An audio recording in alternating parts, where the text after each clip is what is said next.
Hey comrades, and welcome back to another episode of We Read It One Night, the podcast where two sisters invite you to join the romance revolution.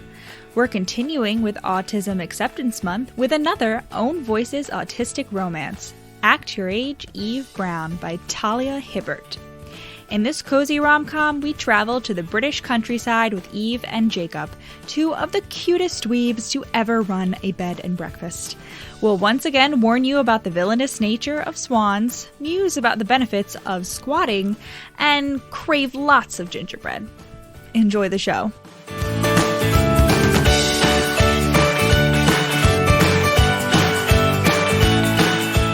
Video on TikTok get removed for quote unquote hate speech for like 20 hours. And it must have been because just like a bunch of men got so angry they reported it. It's back now. TikTok has recognized that it's not hate speech. It's back. But for a while, I was like, oh my God, our account was like at high risk of getting restricted. And I was like, oh my God. But luckily it's up. I did like extensive research into this now. And like, apparently, yeah, there's like trolls who will just like gang up to like mass report stuff. The menimists got really like hurt by our psychology. But luckily TikTok does, like if you make too many false reports, they will block you instead. So I'm hoping that's like what happened. But we're back now, baby.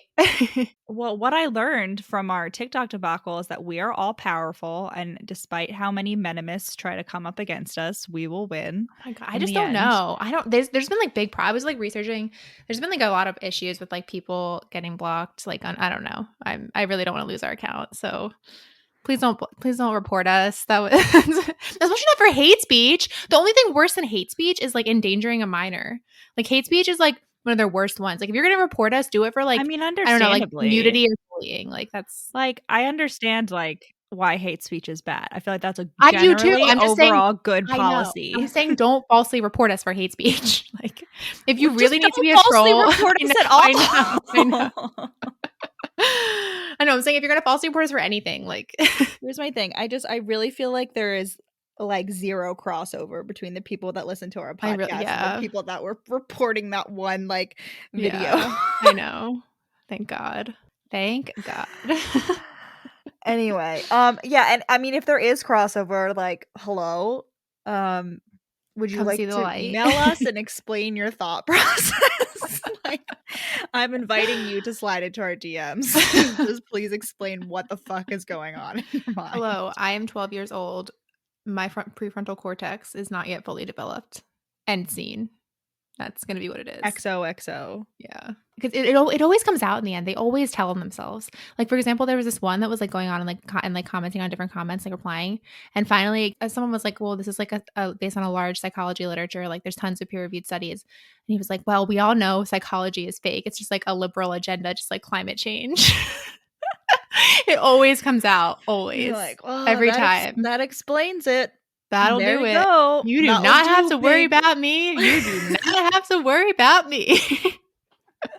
On a less, just like they played themselves, on a less serious note. So 2 nights ago, I turned on the air conditioning because it's like 81 degrees outside and I get hot at night and it just wasn't cutting it to like not have anything on. But the next morning I woke up and I was like still just as hot as I normally was. And I was like, what the fuck? But the air conditioning was on. And then last night, approximately 45 minutes after I went to bed, and I was like, the air conditioning is on. It's at 69 degrees. There's no, like, why can't I hear it in my room? And I remembered that long ago, I closed the vent. Because I didn't want the heat, because my room gets so hot when the heat is on and the door is closed. Yeah. And so I closed the vent to try to mitigate some of that. And I never opened it again. And I was like, that explains a lot, actually. Yeah, it does. I'm surprised it actually made a difference. Well, it didn't feel like it made a difference with the heat, but it definitely made a difference with the air conditioning. When I got up to stand on the bed in my half asleep state to open the vent, I nearly got my head chopped off by my ceiling fan. I had to go and turn it off real quick before I got up there. Oh, did we already talk about the badgers and the coyotes on the last video? I feel like we should make a correction. Because Stella was into honey badgers, right? And I remember that made me think of the fun fact about badgers and coyotes hunting together and being friends and going on adventures. But correction, I mixed up my badgers It's very embarrassing. I'm very ashamed. Please be lenient. But honey badgers live in Africa. There are no coyotes in Africa. The American badger lives in the Americas where coyotes live, and they are the ones who hang out with coyotes. However, honey badgers, apparently, I haven't looked into this independently, but someone told me that they apparently have a similar relationship with like birds. Like they'll team up with birds. I don't know what kind of birds, but like Checks they out. team Probably up like and hang hawks out. or something, honestly. And it's just great times all around, honestly. I also learned that sharks and eels apparently do this. Just a bunch of gals being pals, just hanging out.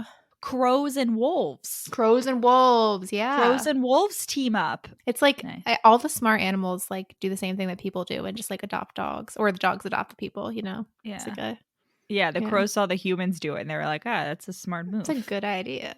I Let like me do that. Thanks, me, I like it, too. Picasso. Well, should we get started? Yes, hello. Today we are doing Act Your Age, Eve Brown. I always forget this fucking title. I can never remember the Act Your Age part. I just know Eve Brown. The only reason I just remembered it right there is because I'm looking at it written down on my phone right now. By Talia Hibbert. It's the third book in the Brown Sisters trilogy. I don't think you have to read either of the other two books in order to understand this. No.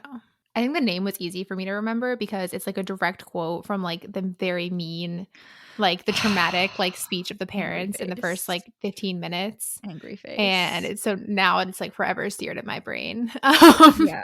No, I was very the family. Okay, so the first time I read this book, I didn't really like it that much. I didn't like it as the other books in this. I thought it was fine, but this book, I was just like, oh my god! For the last third, I was just like smiling the whole time. Like I was just like, this is the cutest fucking thing. Like this book is full. I don't know what kind of mood I was in the first time. Kind of like grumpy ass mood I was in the first time I read this book, but this book is a 5 out of 5. It's so fucking cute. I'm very glad I reread it because I'm missing out on how fucking cute Eve and Jacob are. Fuck.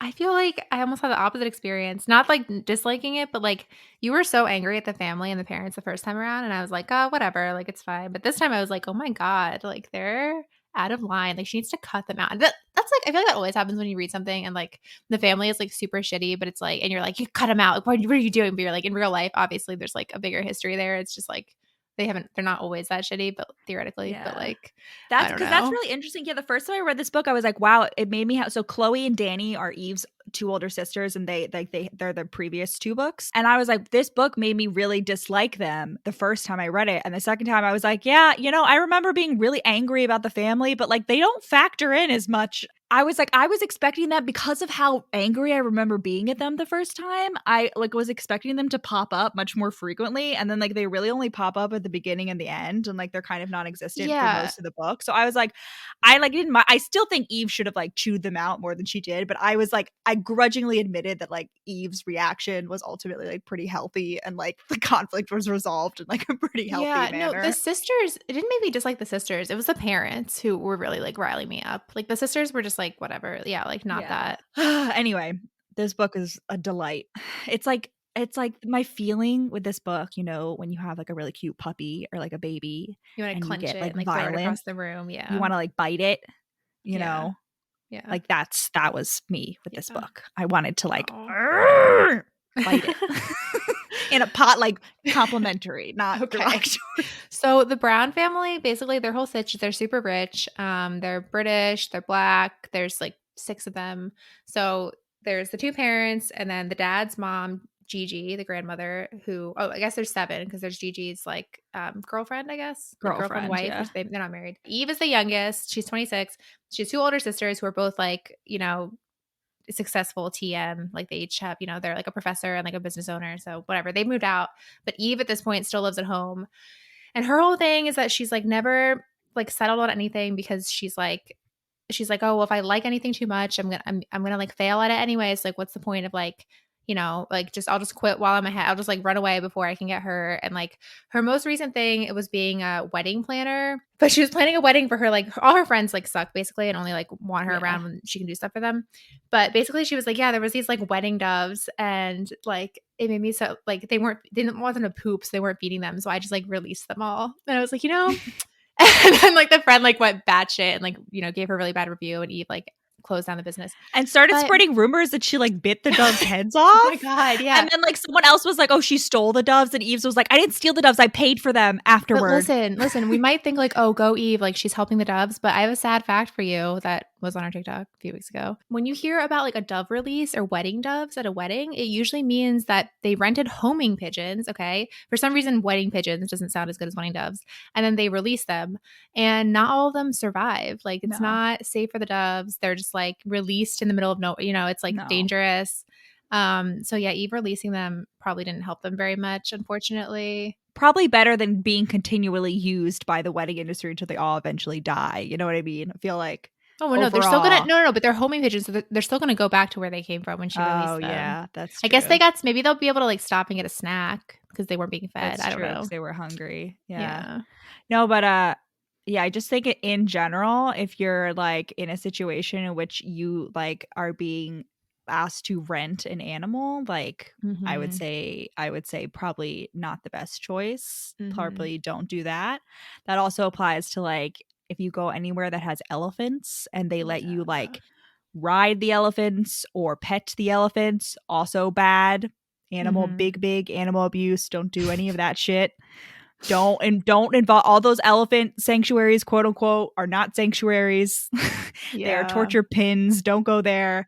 Basically, if places allow you to interact with wild animals, like by like touching them and getting close to them, generally a bad the only difference between a sanctuary and a zoo is that at a sanctuary they don't breed the animals. So like a sanctuary doesn't necessarily mean that they're just like rescuing like animals in need and giving them like a place to live out the rest of their lives. It's not a guarantee. I mean, I'm not saying all sanctuaries are bad, but like it's not a guarantee by any means. You can't just like take that wording. Do your research, my dudes. Dead dove do not eat. What? You never heard that? I thought it was like an internet phrase, but it's from Arrested Development. In the first episode, Job is like a magician and he like kills the dove basically and then sticks it in the freezer. It's like dead dove, do not eat. Why would you have to say do not eat? Why would you have to say that? That's I also horrible. Thought it was like I thought it was like a fan fiction tag for like this is really bad. I've never heard of. I don't know. Maybe that was like after my time in fan fiction that came. It's a warning about watching content which contains unpleasant tropes or elements. Yeah, so Eve is a vigilante, is a dove vigilante, misguided, with unintended consequences. Yeah, Well and she also, she basically just has a history like she did poorly in school, like she just had trouble like focusing and like doing well in tests, and like then she like dropped out of performing arts school, and like she's like bounced around to a bunch of different careers. All right, so Eve wakes up. She's having a great morning. She goes downstairs, and her parents like basically confront her and are like, "We need to have a talk." And then they proceed. They're total dicks. They're like, Eve, we thought you were starting this business, but we found out that you ended it. Like and she's like, oh, well, I just didn't want to disappoint myself. And they're like, you're disappointing us, Eve. Your sisters have moved out and they work even though they don't need to. Why don't you? Like, why are you just a waste of space? Direct quote. Yes. And her mom calls her feckless and tells her to act her age. And I just. Yeah. And here's the thing. Obviously they have no. She's an adult. They have no obligation to give her money. But they go this whole thing. Did we establish? Should we say Eve has a trust fund? Yeah. Her sisters all have trust funds. So like they don't need to work, but like her sisters do. I don't think we said that she has a trust fund. And for some reason, here's the thing. There's like a signaling. There's like this, a stigma associated with being lazy and not working. And the reason that exists is because we need people to work for our society to function. But imagine a society where no one needs to work. Imagine we're in the fucking Garden of Eden or whatever. That stigma wouldn't exist, okay? So why are you they're inappropriately applying the social disapproval to her for no reason?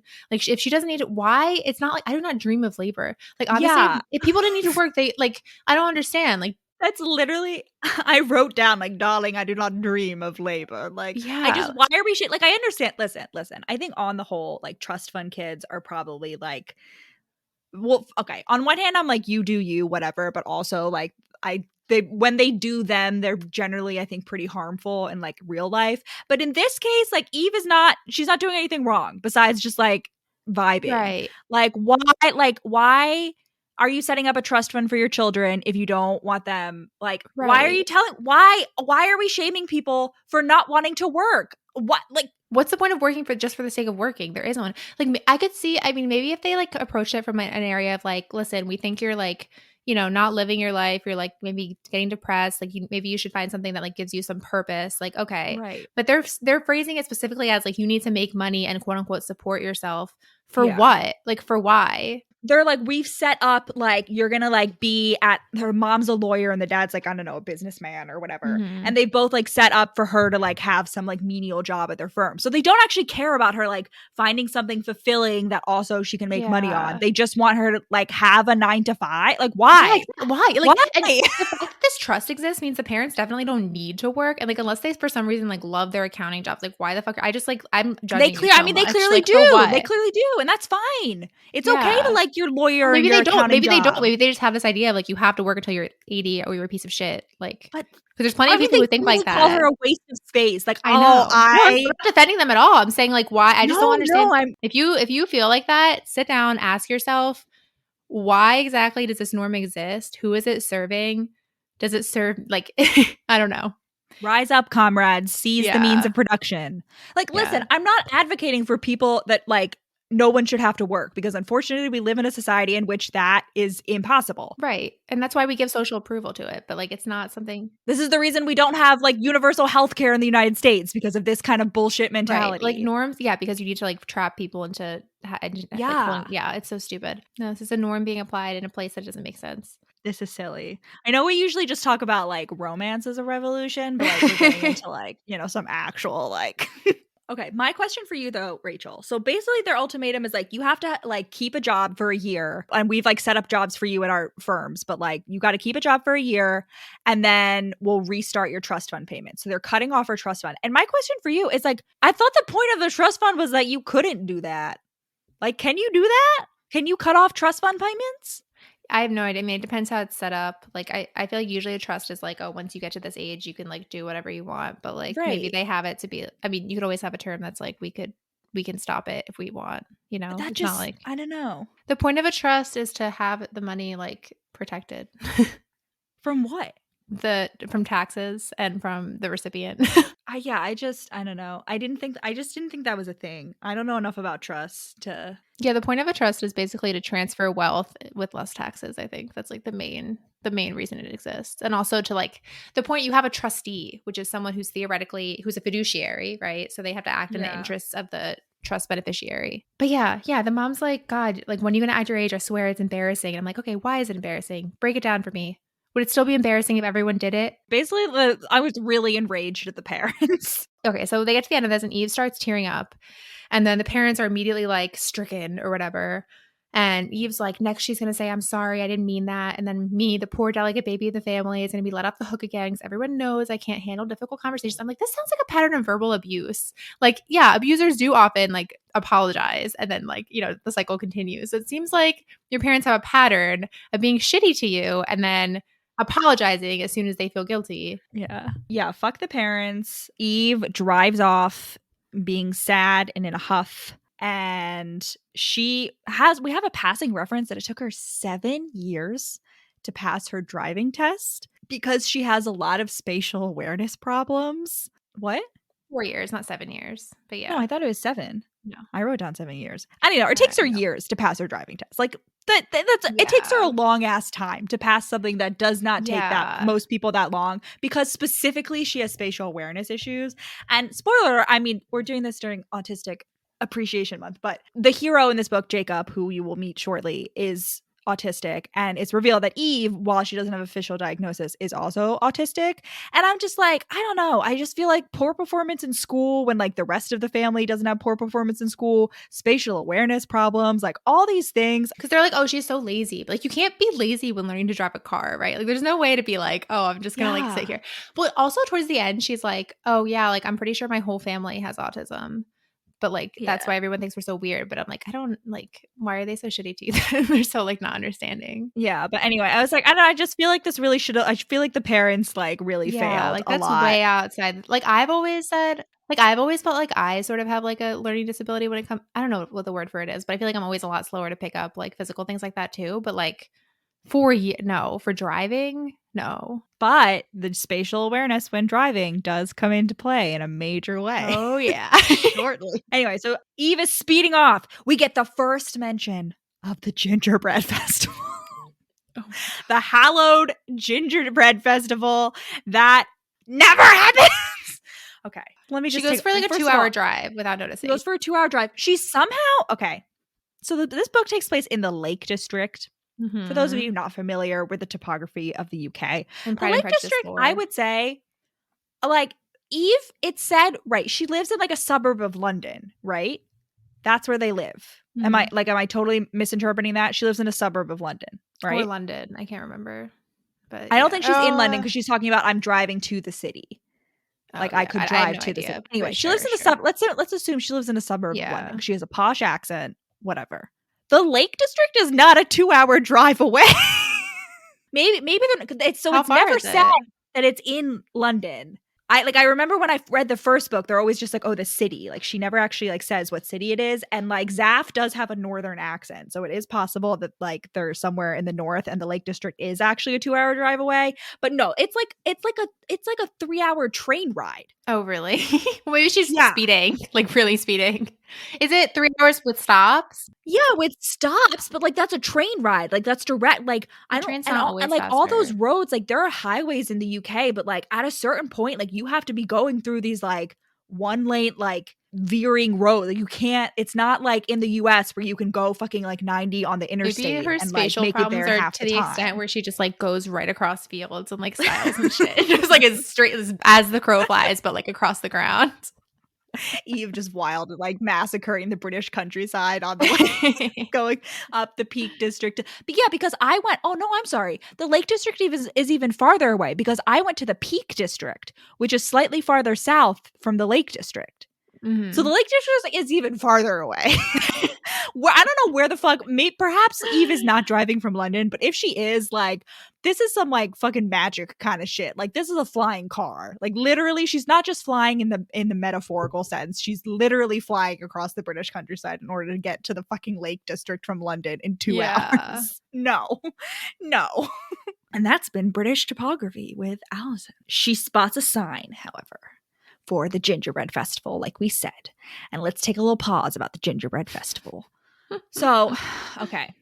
I will say this is another instance in which the second reading did sort of clear my anger from the first reading, because in the first reading, I was like, we spend this whole book building up to this Gingerbread Festival and it never fucking happens. And we don't even get into the epilogue.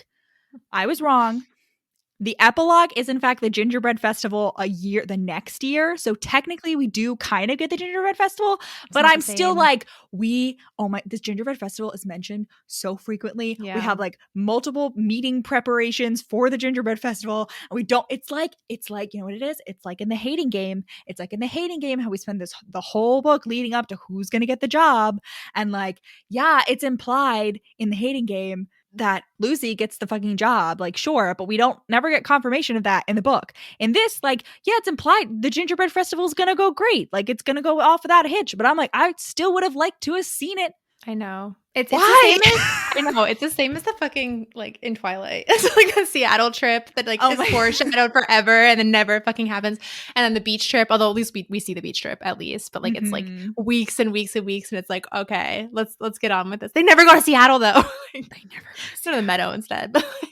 They not once do they go to Seattle, not once do we find out if Lucy gets the job, not once do we see this year's Gingerbread Festival. Anyway, she rolls up at Skybriar, a cute little town in the Lake District. She lands her car in the driveway like fucking Doc from Back to the Future 2. Maybe her spatial awareness is so bad that she doesn't even realize where the Lake District actually is, and so she's actually not there. She just like thinks it is. It definitely is because Talia Hibbert is British. I'm assuming Talia Hibbert. No, but I know, but like maybe Eve doesn't realize. Like, yeah, Eve has actually entered like an alternate dimension.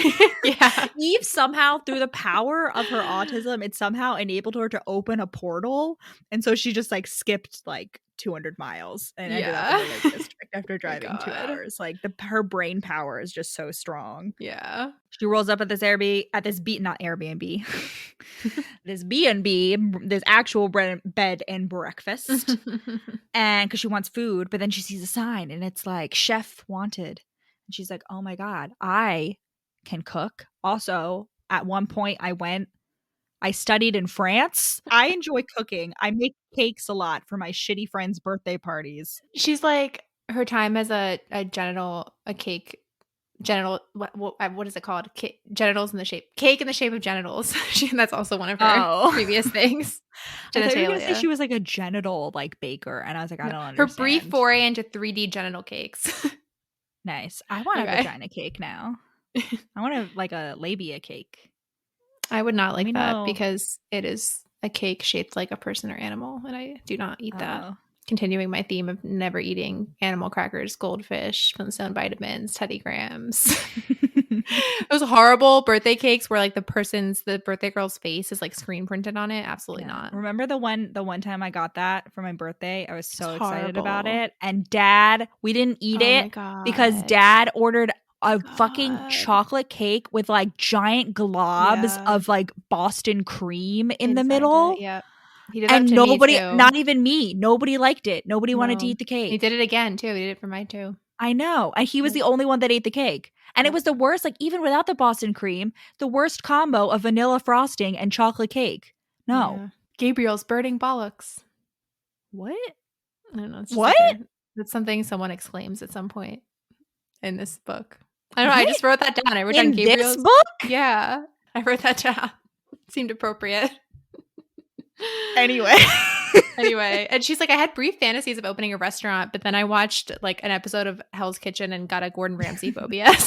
Okay, so an embarrassing story. So I went to school in New York. I went to school in Hell's Kitchen, and when I went to tour there, I was doing a little Snapchat filter, and back when I used Snapchat, and like the location thing was like Hell's Kitchen, and I had only heard of Hell's Kitchen in the context of Gordon Ramsay's television show. So I was like, is this where they film Hell's Kitchen? Like, did they name this New York neighborhood after Gordon Ramsay's television show? And I think I even like posted that on my story. Like I let everyone know that I was a fool. I just really like put on the clown makeup for all of my Snapchat friends. It is not. In fact, Hell's Kitchen, the show, is named after the neighborhood in New York. Which was where West Side Story was filmed. While like they kicked out all the Puerto Rican and Irish people, and then they filmed the movie in the empty buildings, and then they tore down all the buildings and built the Metropolitan Opera. Wait, really? Yes. Like they kicked people out for the movie? No, they kicked people out so that they could build the Metropolitan Opera in Lincoln Center. But Steven Spielberg, or whoever the fuck, it wasn't Steven Spielberg, he did the most recent West Side Story. Whoever the fuck did the original West Side Story was like, oh, all these empty buildings that are the actual like location of the place where our story takes place. Let's film there. That's fucked. So they filmed in the empty streets where all of the people had been kicked out of their homes by Robert fucking Moses, terror of New York City in the mid 20th century. That's so fucked up. Wow. Anyway, that's New York history for you. Down with New York developers. Anyway, yeah, she rolls in. Now we meet Jacob. His name is Jacob Wayne, no relation to Bruce Wayne. Although I think Jacob could be like a Batman, if he put his mind to it. What do you think? Yeah, if that's like the thing he decided to like go all in on, he'd be a great Batman. He's Batman's like starchy cousin who like shows up at family. Yeah, that's why we never see cousin Liam. Cousin Liam, who's like completely unnecessary. I don't know why she added that character. Oh, I think he's gonna come up. Doing. You think so there's a sequel series. So I found out. I was wondering characters later. Mont and his sisters. Mont is Jacob's BFF. Yeah, the sisters do in fact. I looked it up. None of them have descriptions, but there are 3 books for the called a Skybriar series, and I assume it's Mont and his sisters. And I assume that cousin Liam, Jacob's cousin Liam, with one of the sisters, will be a love interest of someone. I was thinking that too. Yeah, definitely. Oh yeah, I guess it could be Mont too. Yeah. I did have that thought. Yeah. So Jacob has been interviewing chefs, and he is very grumpy. So Eve walks in on the interview process, which is going horribly. Jacob is like just increasingly pissed at like this man who he hates, and his friend Mont is there, and he's like, yeah, like, why do you hate him so much? And Jacob's like, obviously he's a creep, like you can tell all the women hate him. Mont's like, wow, I never noticed that. It's like Jacob has, I don't know, he's an empath. Jacob is Batman. He has good investigation skills. So Eve walks in, and Jacob's like, oh wow, she's really like, she's like a, like, I don't know, she starts talking, and Jacob's like, she really was like a Disney princess, except her clothes were awful and everything that came out of her mouth was wrong. And I was like, you know what? He does have respect for Disney princesses at least, because he's like, the implication is that they're cool at least. Like, right. I do have to like take Jacob's side in his opinion on Eve's t-shirts. Yeah. I really hate this. Eve wears these like I don't know, they're not graphic tees, because graphic implies some sort of like brand illustration. There's like, some sort of with, like messages. they have like messages. So it's like, what? It's like, read me like a book, and like, I don't I'm know, over like you, unfuck bitch. you, like stuff you, like get out of my way. stuff like that, which I think I would get very tired of very quickly. But is one of Eve's core personality traits is that she wears these shirts. You know what? Eve can get away with it. She's very colorful. She has purple braids in her hair. I really appreciate a man that has been like knocked upside the head, like feels like he's been like knocked upside the head by a frying pan, like the moment he meets like his woman, which is basically like Jacob. Jacob is like, did I fall and hit my head, and am I having some sort of hallucination?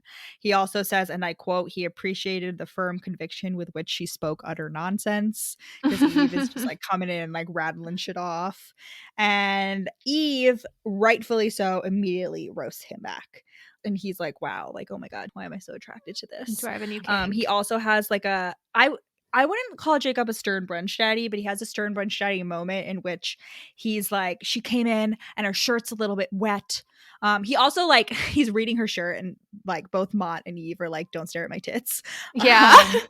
But he's like, her shirt is a little wet. Yeah. He's like, oh my God, it looks like I'm staring at her tits, but I'm just reading her shirt. Yeah. But yeah, her shirt's a little bit wet, and he's like, oh my God, it must be raining outside. Like, how could you go outside without a coat and an umbrella? She could get sick. She could catch her death. And he's just like that's, and this is a constant refrain for Jacob. He's like, does she have no spatial awareness whatsoever? When he like creeps up on her and she's like, he walks up to her and she's like surprised, and he's like, oh my God, now I have to worry about murderers and kidnappers coming and like grabbing her because she has no spatial awareness. Like, he's just like so grudgingly, he's like, I must protect her at all costs. This is so frustrating. This entire book is just each of them being like, oh, I want to hate this person, but they're just so competent and so like, I don't know, attractive, and like they're so nice and smart and like Jacob also like he's like, why is she like showing up here without like a CV or like any luggage or whatever? He's like, oh, maybe she's homeless. And then he's like, well, but she's wearing like fancy sneakers. So if I were homeless, I would probably sell my expensive shoes. Except no, I wouldn't, because if they were like sturdy and waterproof, it wouldn't make long-term sense to sell them. I'm like, all right. He's constantly going off. They're both like constantly like tangents. Yeah. Anyway, he chases these off. He's like, fuck no, I'm not hiring you. Get the fuck out of my house. And then Mott is like, bro, we don't have a chef, and the gingerbread festival is coming up, so you should go after her and at least give her like a trial run. And so they run off in the rain naturally for Eve, and good old Jacob is the one that finds her, and then she hits him with her car. Yeah. I could not believe I forgot about this. Like from the last time I read it, I was like, oh my God, she hits him with her car. And he's like, and like really injures him. This isn't a little tap. He gets a concussion, he breaks his wrist, and as he's falling, he's like, I'm not an expert in physics, but I didn't think one small Volkswagen Beetle should be able to do this much damage. And I'm like, sir, it's still a car. What do you mean? It's a car. Volkswagen Beetle. It's a car. I also was like, I don't know, Eve is moving from like stop. You know what I mean? So it's not like she's had any time to like build up. Well, like, we have she no just idea. Like backs up. Maybe anyway, she like slams on. She hits him with his car. Jacob goes into some sort of fugue state on the ground. And they're like, and so Mont runs out and they're like, okay, we're gonna call an ambulance. And he's like, I don't need an ambulance. And I was like, oh, he's gonna say it's like too expensive or something. And then he's like, it's a waste of public resources. I was like, wow. The fact that I assumed he was gonna say it was to save money when like it's actually free. Oh my God. It's free in the Forgot UK. about that. Yeah. But it's like Jacob was like, oh, I can just drive myself to the hospital. And it just really reminded me of the time that Dad drove himself to the hospital while his appendix was bursting. Like our dad like woke up early in the morning, didn't wake anyone up, didn't tell anyone, drove himself to the hospital, got his appendix taken out, and then was like, oh, can you come pick me up? Yep. And we were like, what? What? That's where you've been? Oh my God. Anyway, and then he took the stitches himself, like out himself 2 weeks later so he could go to the gym. Classic. Insane. Men are insane. Men are insane when it comes to health. They're just absolutely bonkers. So Mont is like, listen, Eve, this is kind of your fault. I'm going to drive him to the hospital. But like he really lays on the guilt. He's like, this is like, you fucked up and I'm going to need you to go run the B&B. That's the least you can do, really, is just run the business. And Eve's like, all right, you got me there. So she does. So Mont is like, all right, you can stay in Jacob's apartment, but like, shh, don't tell him. You're just gonna stay in his spare room and sleep on his like sofa bed. And Jacob takes so long to figure out that she's been living in his house. It's so like, funny. Just She's a like really squatting, inordinate basically. amount of time to figure this out. Oh Yeah. my Anyway, she God. rolls downstairs. She makes breakfast for all the guests. No, you're skipping. No, an important thing Oh. happens. She gets a call from her bitch friend Flo. And Flo is one of the friends who like doesn't actually like her, but is constantly trying to use her for things. And Flo's like, oh my God, my brother is supposed to have his 21st birthday, but he gave the other party planner Clement the clap. He gave her the clap, and now she's being a total bitch and won't plan the party anymore just because he gave her the clap. And Eve's like, oh, is that a euphemism for something? And Flo's like, yeah, for chlamydia. He gave her chlamydia. Oh my God. Anyway, she like basically guilts Eve into saying that she'll do it, and she's supposed to start working on that in September, which is a month away. Which is another weird thing about the gingerbread festival. Why are we having a gingerbread festival in August? Like, am I wrong? Is gingerbread not a universal, like, if not Christmas, like winter food? Like, who eats? I mean, I like gingerbread. I don't really like gingerbread. I like ginger snaps as much as the next person, but like, I don't know. British people are weird when it comes to the desserts. gingerbread festival also doesn't seem to be exclusively centered around gingerbread, because isn't their contribution like breakfast for dinner or something? Like, what is that? And they're like, oh, we wouldn't. It's not like everyone's making gingerbread. It's like this one bakery, whatever. No, the gingerbread bakery factory is like the big like business of the area, so they like support all the other small businesses by having this annual festival. Yeah, anyway, Florence is like, you should plan my bros party, and Eve is like, okay, I guess. And like the party's like 6 months away, so Eve's like, perfect, like I'll have a job for like half of the year, so like I can like prove my parents wrong or whatever. And then she's also like, I don't really want to do it, but like that's always been my role, like in these friends groups, to just like I like bring the delicious cake and then they invite me like as payment, and like you know, like all of this. And I was just like I'm like, Eve, stand up for yourself, but also like just feel like it's like a very like autistic thing to like assign yourself a role in a friend group and then like stick to it like forever and ever and ever, because like that's the easiest way to like fit in and like not have to like think about adjusting all the time for like different people. Like you're just like the same for everybody. It's like I really related to that. So the next morning she wakes up and she makes breakfast, and like the guests are like showing up. She also found the employee manual. Yeah. Oh wait, so she rolls in. Jacob comes home. Jacob is high on painkillers. He rolls in, and Mont's like, all right, you're gonna have to like make sure he doesn't die overnight. Yeah, because he has a concussion and he's high on painkillers. And Jacob is like very like, he's just very loopy, and I feel like it does a really good job of like, not that you didn't like Jacob before, but of kind of like softening him after like a pretty mean opening. Like he's pretty like harsh and like direct, like from the first time we get his perspective. And so when he's high on drugs, he's just like, oh, like this is so nice, I'm in my little nest. And Eve is like, you have to take off the blankets or you're going to die of heat stroke. And he's like, oh, my blankets. And then he's like, who is this beautiful woman with nice skin? Like, oh, what is going on? And he's like saying it out loud but like doesn't realize it. And then he's like, how is she responding to me? She read minds? Is she a mind reader? Yeah, so Mont is like, all right, so you're gonna have to make breakfast the next morning. You said you wanted a test. This is the test. There you go, bro. And she's like, I don't know what to do. And he's like, read Jacob's employee handbooks. And there's like 20 of them. And the first one is How Not to Fuck Up My Health Rating, a guide by Jacob Wayne. Yeah, so she reads all of them and somehow memorizes all of them and actually like follows them. And when Jacob finds out that like she read it, he's like, oh my God, like I have such a hard on. He's like, I am so aroused by this. He's like, wait, you haven't been mocking me this whole time? He's like, you respect my B&B. But I just want to know how she managed to memorize. Like, that's a shit overnight. Okay, so she cooks for everyone. And then Jacob comes downstairs in his pajamas. And then she's like staring at him. And he's like, he looked down just to check that his arm hadn't dropped off without him noticing. And that just reminded me of the time, I already said this on the podcast, but the time my arm fell off. But if you're wondering, check our backlist. Yeah, his aunt shows up. His aunt, what's her name? Linda? Oh God, Lucy? I can't remember. It's something with an L, and Eve also can't remember her name. Linda Lucy rolls in, and she's like, where's Jacob? And Eve is like, oh, he got a little bit run over. Just a little bit. Oh my God. Yeah, so Jacob rolls in. He's still a little bit high and also severely concussed, and he's fantasizing about touching Eve's cheek, and he like is just really, really angry about the fact that he finds her like cute/beautiful and also competent, and like he keeps complimenting her by accident. He's just like he's like, I can't. He's like and he's like looking for ways to criticize how she's like running the kitchen. And this is how you really know they're soulmates, because he's like watching her stack the dishes in the dishwasher. And he's like, oh, I want to criticize her, but she's doing it exactly the way I do it. And I feel like the chances that any two people would have the exact same dishwasher stacking preferences are so low, because I feel like that is just so niche. Like, I don't know how, even within families, like, I don't know how it happens, but like somehow there's just this like divergent evolution that happens where every single person has their own like niche thing.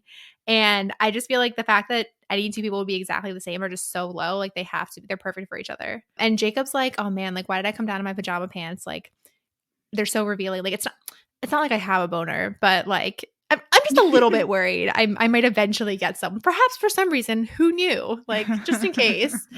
And also like in this moment he has, and this is, oh my God, I love this trope, and this is a trope that happens throughout this book, but when the man starts experiencing like attraction/emotions, and like instead of recognizing that he's experiencing attraction/emotions, he's like thinks that he's like ill or like injured in some way, and Jacob is like, oh my God, maybe I need to go back to the emergency room, like why am I feeling this way, like I don't understand.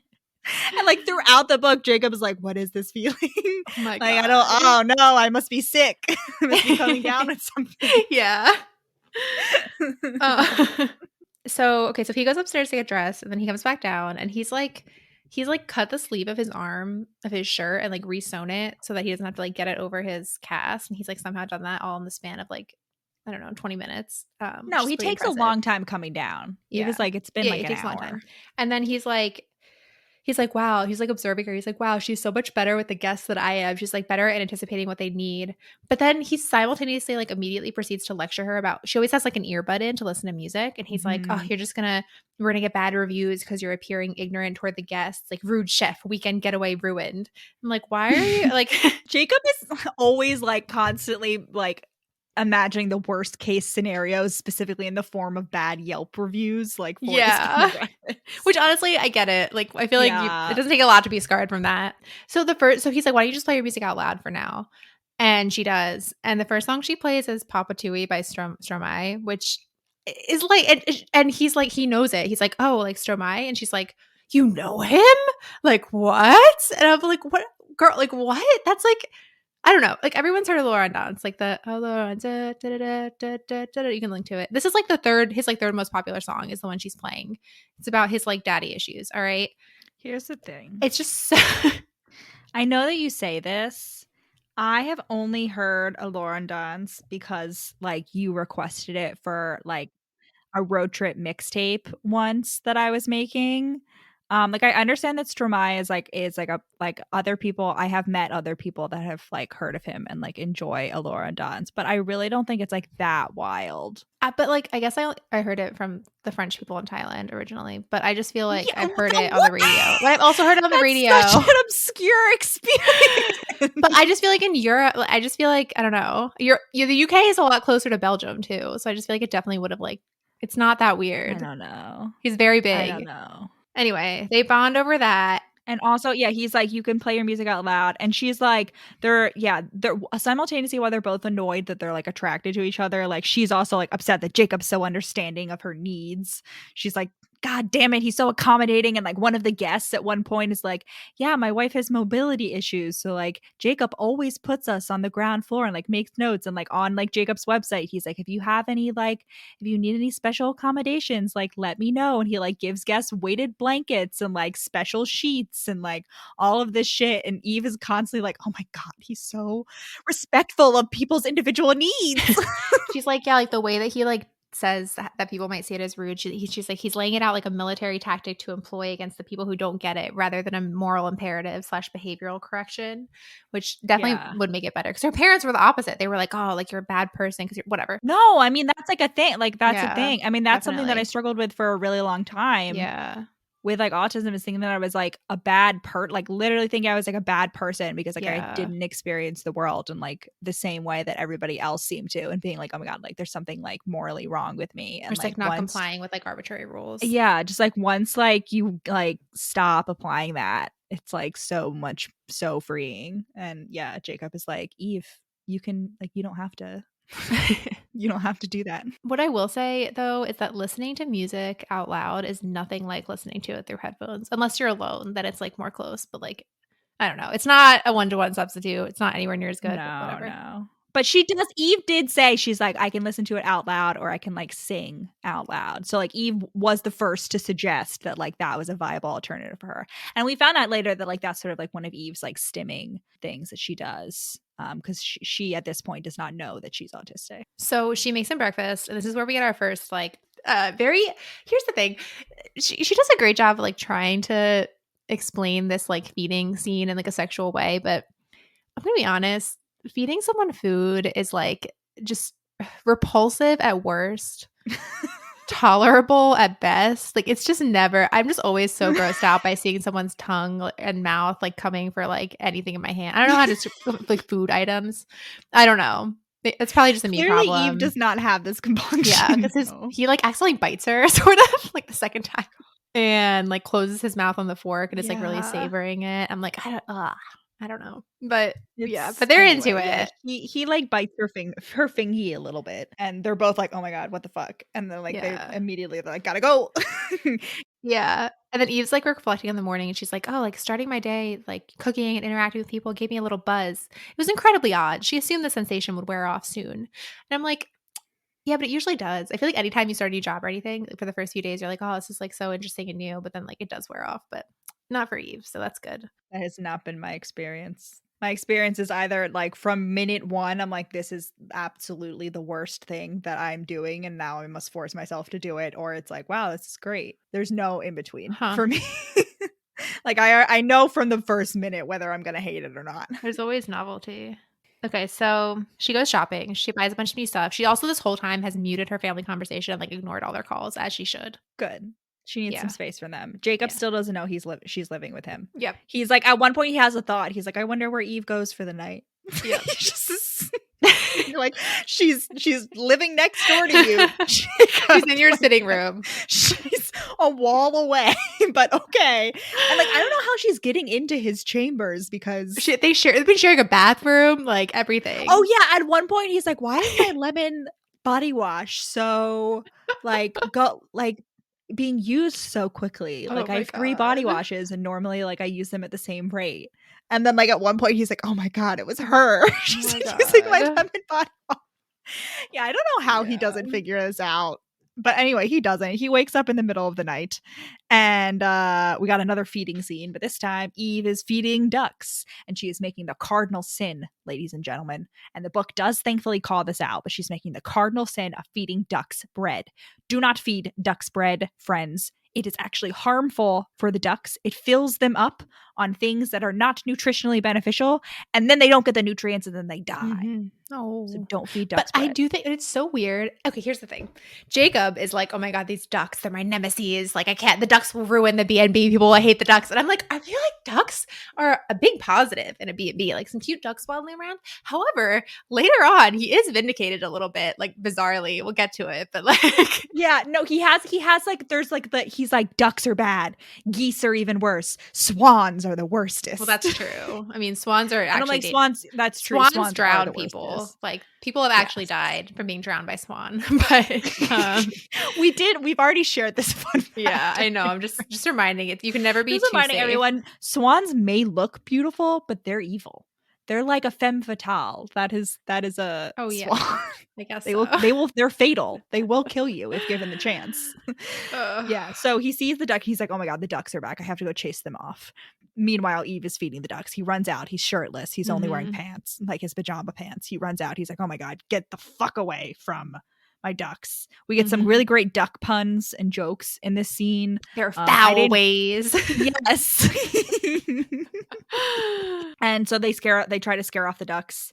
This is when Jacob finds out that Eve has read his handbooks and he's shook. He's shaken to his core. He's like, oh my God, I just wrote them for me. They're just weird. But she read them and took them seriously. He's like, what? Like somebody treating me with, again, just like in the kiss quotient, it's like, what? Someone treating me with basic respect and human decency? What is this magic? Like, I don't understand. Poor Jacob. Anyway, Eve falls in the pond. We get this is a great scene. And then Jacob thinks she's about to drown. So he just like on instinct dives right in. And this scene is really, I just feel like a great combination of like the Darcy wet shirt scene in 1995 Pride and Prejudice, in which both of their shirts are wet.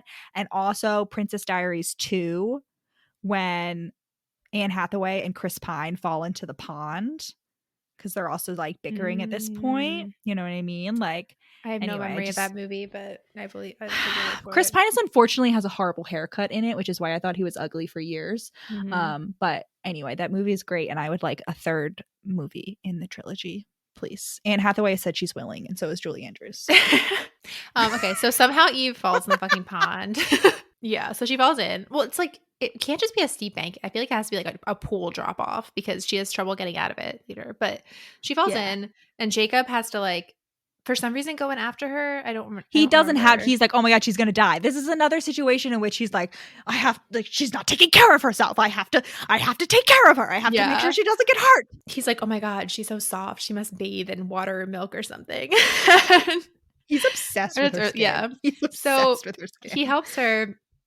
But then like there's no point of him getting in because he then just like he hoists himself out, you know, like how you would push yourself up with your upper body to get out of a pool. But then Eve like can't do that, which is why it must be like very steep. And she's also oh, this is like, she's also, how is the water up to my chest but like only up to your waist? And he's like, Eve, we're different heights. Like that's how.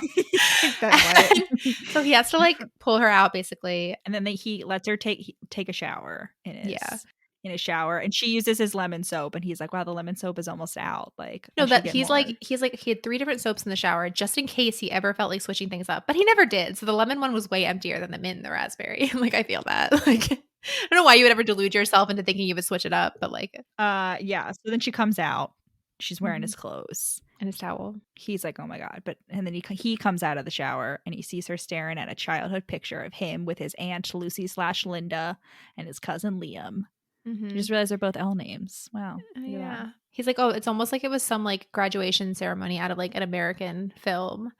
And like, I knew that like graduation and like gowns and stuff aren't a thing in like, you know, Serbia, but are they not a thing anywhere outside the US? Oh my God, that'd be so much better. I know. I mean, I don't know what it is for secondary school, but I know for like college, they definitely don't wear the hats. I'm thinking, listen, I'm basing this entirely on William and Catherine, A Royal Romance, a Lifetime movie production, but also pictures I've seen of like British college grads. They have like a weird little like black cape thing that's like kind of like a robe, but I don't think it's full body. Weird. But they don't have like hats or anything. Like, it's not as like over the top. I mean, honestly, it'd be so much better. Like, it's so... Yeah, the fucking hats are stupid. Except for the PhD hats. The PhD hats are hilarious. They're like little pillows. They also are so expensive. For what? I know, but they're hilarious. They're little dumb pillows. Can you believe... I don't know if I said this on here. It was $180 to rent that shit for one day. Would have been $800 to buy it. $800. Like, what? I don't think I've ever spent $800. Anyway, we get Jacob's parents' shitty backstory. Yeah. So basically they were like, obviously this was after their time, but like today they would have been like, you know, Instagram, like, you know, what is it called? Like travel like bloggers or like van life. Yeah. But they also like were bringing their autistic son with them and making like absolutely no effort, just in general, making no effort to like have a stable home life for their child in any way. Like properly parenting. He didn't know how to fucking read at the age of 10. Yeah. They never bothered to teach him how to read. Yeah. He did learn French from a random boy in where? Senegal, God, maybe? and I hate that. God. I hate that both him and Eve speak French. And they speak French at one point in the book. And I was like, this is the one flaw in this otherwise perfect book. Like, the French, the open French. Like I had to listen to Not French closeted French with my own 2 ears. With my own 2 ears, I had to listen to multiple lines of the French language. My And God. I felt attacked. This is homophobic. All Somehow. right. Somehow. This is hate speech. I'm going to report This this is for hate speech. This is a My hate God. crime. It's That's not a that, hate but- crime, Michael. Well, I hated it. Okay, so at the age of 10, they just like abandoned him. They didn't even just like drop him off at his aunt's. They like dropped him off and then drove away and were like ringing the doorbell. Yeah. So his aunt eventually adopted him and like took him in and like gave him an actual stable home life. And he like recounts of like he's like, yeah, the reason I did this B&B because like the first time I went on vacation with my aunt, I was like really like traumatized because I thought like you either like went on vacation forever or like you didn't. But then like we went on like to this like B&B and it was like the absolute like best, and we all just like hung out together, and I was like, oh my God, like I want to do this for people. And so like yeah, that's why Jacob has his little B&B, so that he can provide a home away from home, which is very cute. Yeah. And then Eve is like, your parents fucking suck. It was not your fault. And then she tells a story, and I really resent anything that like makes her parents look good. Because she tells a story about how her parents moved houses when her oldest sister Chloe was like a baby, because like Chloe like somehow made it very clear in a baby way that like she didn't like the big open spaces, and so her parents were like, no, the many empty rooms. They lived in like a mansion. There was a lot of empty rooms. Yeah, so they moved houses like for Chloe, and she's like, yeah, my parents didn't really like understand why she didn't like it. They just knew she didn't, so like they put her first. And she's like, that's what parents do, they put you first. Meanwhile, I'm sitting here side-eyeing the parents for like not getting Eve tested ever. So also at some point around this time, Jacob's like, oh, I still don't really know like where Eve came from. She mentions that her mom was a lawyer, and he's like, oh, I assumed she came from a family because of her accent. I assumed she came from a family where women didn't work.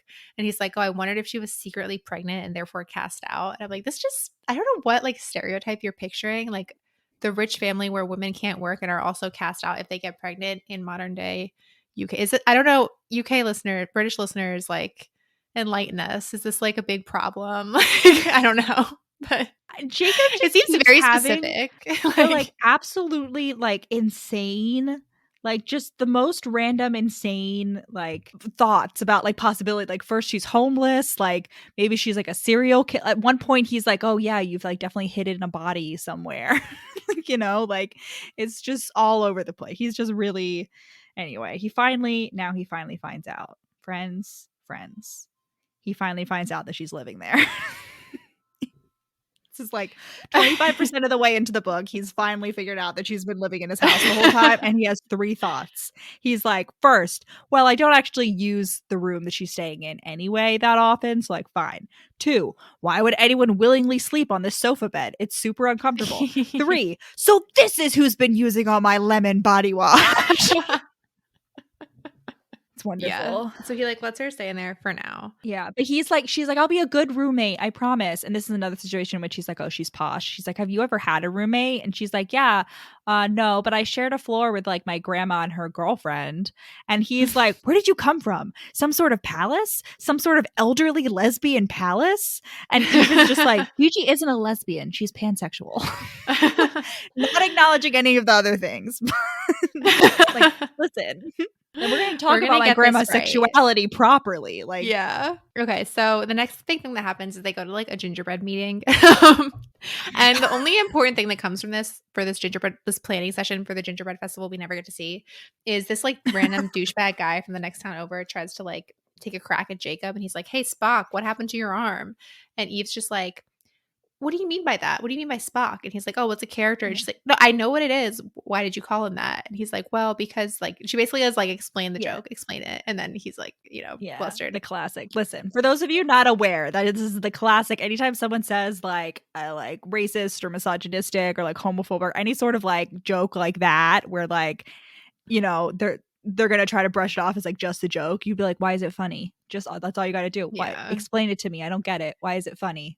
And watch them crack. And Jacob's like, once as a child, Jacob had seen a mongoose eat a snake. He was now experiencing a similar fascinated secondhand alarm.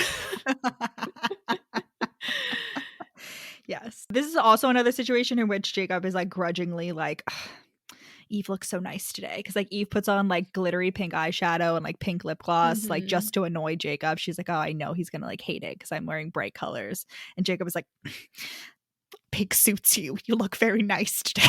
She's like, a twist. Okay, so now Jacob is teaching her housekeeping because he has a broken arm and also, he has a bruised butt as well. We didn't mention the bruised butt. He can't sit down. That's why she had to feed him that first day, is because he can't sit down.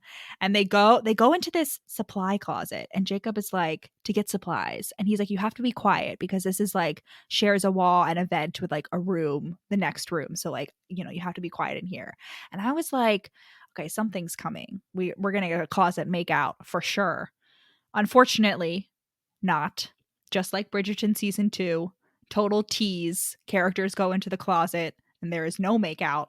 However, we do get a very excellent volcano of flirting. It was just like a really like quippy back and forth. Like they're like laughing, listening to some guests in the next room have a fight, and like, Oh my God, we also get Jacob's like stance on relationships. Yeah, he's basically like, obviously, he like goes out of his way to be like, obviously, I'm not against love. Like, I'm totally into that. Just so you know. But it's just like, you know, it's the odds of like getting her are high. I feel like if he was talking to someone else, he would have been like, it's all like a crapshoot or whatever. Because it's Eve. He's like, I can't seem like I'm totally against it because I need her to know that like, I am into it. Jacob's established character is that he's like been in relationships, but like they always like end, like people always leave him, like starting with his parents, and then like people are always like, oh, you're too much, or like you're emotionally closed off or whatever. And Jacob is like, the thing is like I can't just like someone a little amount. The same with Stella, like how Stella in the Kiss Question was like, I become obsessed with something and then I can't let it go. Jacob's like, that's the thing, is like we like later on, Mont is like, when you sleep with someone, it's because you want to like marry them and then like secret them away to your lair and like keep them forever. Then that's what Jacob is. Like every time he like, if he gets to the point where he wants to sleep with someone, it's because he wants to like keep them forever in his little lair, which is very cute. But yeah, so he teaches her housekeeping. He teaches her how to do hospital corners. I loathe hospital corners. I hate them. It's when they like tuck in. They like do that really tight corner with the sheet. Yeah, I hate that. Horrible. Too. I'm trapped. I don't like I understand awful. that it looks nice theoretically. Yeah. That I always feel so trapped. Oh, I'd never realized that's what that meant, because it's already like a tight, you know, what is it called? Like the fitted sheet. A tight fitted sheet, that's like ideal. And I struggle enough to even make my fitted sheet tight. Like it like doesn't, you know, it's so bad. I hate when it's like wrinkly. So I was like commending that in my head. But yeah, I hate when the top sheets. No, it's the hospital corners. It's awful. Yeah, horrible. Awful. Hate them, loathe them. At this point, I realized that I discovered a new kink, which is when people treat each other with respect and like they're both being like they're very flustered about it. Like I was like, wow, I really dig this. This is constant again, like we've said, constant throughout this book. Just Jacob and Eve like treating each other with respect, and both of them being like, oh my God, I've never felt this before. What is this? Yeah. Oh, yeah. And then he's like, we get this like montage, you know, they're just like hanging out together multiple days. And like, you know, Jacob like puts things on like low shelves so she doesn't fall. And he's like helping her with things. And we have the quote, and I forget exactly the context of this, but he's like, if she hurt herself, she might cry. And if she cried, he might die. Or something. I know, it's always like, or something. For some reason. Can't figure out why, but for some reason. Nothing too extreme. So then they have a conversation about like, oh, it's like hard for Jacob to make friends. And Eve has like a brain blast and she's like, oh yeah, that's like my sister Chloe. Like we should have a friendship date so that you can practice. Let's have a friendship date, not a date, a friendship date. Just friendship. Yeah, for friendship. And then like, so it's basically just like sitting in her room, like listening to music. That's their date. And like as soon as he gets there, she's like, wait, this feels like a real date. Oh yeah. She makes him a little nest of blankets. Yeah, so they can just hang out and eat snacks and listen to music. She makes him cook biscuits. Yeah, she does. And he's, wow, these are so good. And there's no like brand stamp on them. Like where'd they come from? He's like really into it. And then she's like, do you think anyone's ever gotten their dick stuck in a Pringles can? And that's like, I think how they start like, I don't know. They start flirting. They have just like a lot of heart to hearts. Oh yeah. Wait, with the biscuits, Jacob is like, oh, maybe we should include this with breakfast for dinner. Like, even though like, you know, it's breakfast, we can include like sweets too because it's for dinner. And I'm sitting here like, what kind of heathens are the British that for some reason they think sweet things don't belong in breakfast? Like, what? No, but earlier in the breakfast that she made him, there was French toast. I know because I made a note of it because she said it was like already getting cold. And I was like, oh my God, cold French toast. Like terrible. So maybe it means like literal like cake and cookies, like, you know, non-breakfast things. But yeah, I was like, what? Like French No, toast, like pancakes, coffee chocolate cake. croissants, toast and jam, smoothies, coffee cake, like all these sweet things. Yeah, it was so bizarre. Like I don't understand. Yeah, I I know. don't understand. The I British are know. heathens. I mean, we've already established that like British food is Yeah. just generally very off. I feel like this is a Yeah. universally acknowledged thing for anyone that doesn't live in Britain. Everyone's like, what the fuck are y'all doing there on that island? Like, you've been isolated for too long. Anyway, She's like sings for him for yeah, some she reason. just starts singing. She just like starts singing a song, and Jacob is like, he's like transported to another world. And he compares her singing to an assassin, like playing with a knife, but not like using it to kill What? people. And he's like, that's what her singing is like her normal singing is just like her like playing around, but like this singing is like stabbing me in the fucking heart and Oh my like staying God. there forever. And he constantly is comparing her to like violent, Oh, like really? I missed like he that. compares her to like a tornado. He's constantly like, oh my God, like she's just like bowling me over, and I love it. That like gets her talking about how like her original goal was to become like a, you know, music theater basically, like with her singing. Like that's what she always thought her dream was. She stopped because they were like basically only like making her do all like the background or like villain roles. She's like, it's hard, especially when you look like me. And I really appreciate this. Jacob's like, you look perfect. And she's like, thank you. He's like, you look perfect. Like, and he's like, oh, it slipped out. Like, why did I say that? And then she's like, Perfect, thank you. perfect, perfect. Perfect. But you realize plenty of other people disagree. And he's like, I don't give a fuck about other people. And I wrote this, I was like, I'm glad he doesn't try to gaslight her that like everyone would agree with him, because it's like, I feel people always do that. Like if you like say something that like is like frustrating or that like other people like, you know, don't accept about you, and people are just like try to like, you know, it's always well intentioned, but like invalidates what you're saying. But then she goes on this whole thing, she like puts it well, and she's like, some people like want to pretend like they don't understand, or like me being pretty negates all the other things. And then there's the people who act like it shouldn't matter, but like they've never like had to deal with it. And she's like, Jacob's reaction isn't like that. Like he just like, you know, listens and like lets her speak. And then he finds her dildo, her 12-inch purple sparkly dildo. He's like, what's this? Oh my God, the springs in this couch are horrible. But it's the dildo. It's the Yep. dildo. And he's like, they're both immediately hard and wet. They're like, oh my God, it's time. And like his dick. So Jacob canonically has a huge fucking dick. This comes out more explicitly later, but in this scene, his dick is described as hard and fat against his jeans. I have never in my life, apart from this book, heard a dick described as fat, but for some reason I was like, I'm really into that. Like, I don't know, just like the image, Girth. like a fat dick. I'm like, It's girth. yeah, I like Like it. that's the thing. No, I understand. I understand what it means, but just like I've never heard a dick described as fat. I really liked it. He's like, oh my God, have you been using this? And she's like, yeah. He's like, oh my God, she's been masturbating one room away this whole time, like while I've been laying in bed, like trying not to like think about fucking her. Yeah, he's like, I felt too guilty to even like wank in the shower because I know Yeah. I would like, you know, subliminally be thinking about her. I feel too Because guilty. he's so into consent. He's like, I can't take advantage of her. I'm her boss. I can't even Yeah. think about that. And she's like, yeah, I like to masturbate to like Captain America fan fiction. And he's like, well, as soon as my arm's not broken, I'm going to double up on chest day at the gym. Oh my That's for sure. Yeah. Sweet. So he eats her out, and he's like, he had this whole thought before when he's like thinking about his past relationships. He's like, people always try to like take off my glasses and I don't like it. Like I don't like having my glasses off during sex. But he like takes off his glasses to eat Eve out because he's like, oh, I don't want to bend the frames because I'm gonna Because be like he's so already his backup pair, because enthusiastic. he's already broken his glasses before. Yeah, when he got hit by a car, he broke his glasses.